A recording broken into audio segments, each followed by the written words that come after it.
चलिए एक और बड़ी खबर की ओर रुख करेंगे। देहरादून से ही जुड़ी हुई ये बड़ी खबर सामने आ रही है, जहां पतंजलि के लाइसेंस निलंबन पर अब रोक लगाई गई है। 14 दवाओं का निर्माण लाइसेंस रद्द किया गया था, जहां आदेश के कार्यान्वयन पर यह अंतिम रोक लगाई गई है। उच्च स्तरीय समिति ने ये तत्काल रोक लगाई, जहां प्रारंभिक जांच रिपोर्ट के आधार पर अंतिम रोक लगाई गई है। 14 दवाओं का निर्माण लाइसेंस रद्द किया था, लेकिन अब लाइसेंस निलंबन पर रोक लगा दी गई है। दरअसल 14 दवाओं के निर्माण लाइसेंस रद्द किए थे और अब आदेश के कार्यान्वयन पर ये अंतिम रोक लगाई गई, जहां उच्च स्तरीय समिति ने ये तत्काल प्रभाव से रोक लगा दी गई है। प्रारंभिक जांच रिपोर्ट के आधार पर अंतिम रोक लगाई गई, जहां 14 दवाओं का निर्माण लाइसेंस पहले रद्द किया गया था, लेकिन अब लाइसेंस निलंबन पर यहां रोक लगा दी गई है। ज्यादा जानकारी लेंगे, सहयोगी सोनू हमारे साथ जुड़े हुए हैं। सोनू, पतंजलि के लाइसेंस निलंबन पर यहां रोक लगाई गई।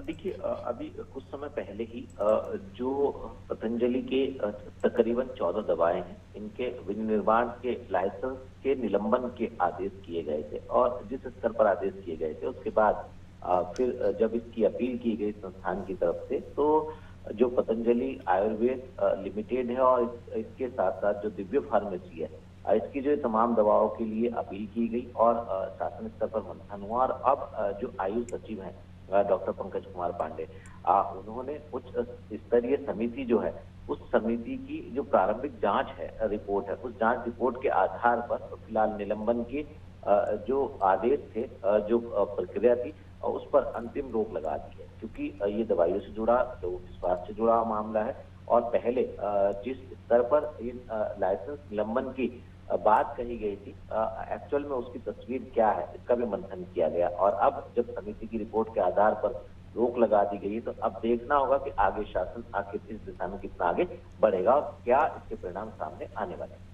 बिल्कुल देखने वाली बात तो रहेगी ही, क्योंकि जिस तरह से देश भर में इस वक्त पतंजलि का मामला तूल पकड़ता जा रहा है और इसके पहले भी कई बार खुद कोर्ट ने उनको लेकर कई बार नोटिस भेजे हैं और उनने जो प्रोडक्ट्स हैं, जो उनके उत्पाद हैं, उन पर रोक भी कई बार लगाई गई है। अब ऐसे में जब 14 जो उनके अभी वर्तमान में दवाएं हैं, उनके निर्माण के लाइसेंस को रद्द किया गया था, इसके बाद देखने वाली बात होगी कि अगला कदम क्या होगा और क्या कुछ और प्रतिक्रिया इस पर सामने आएगी। बहुत शुक्रिया आपका, बने रहेगा और भी अपडेट्स लेंगे।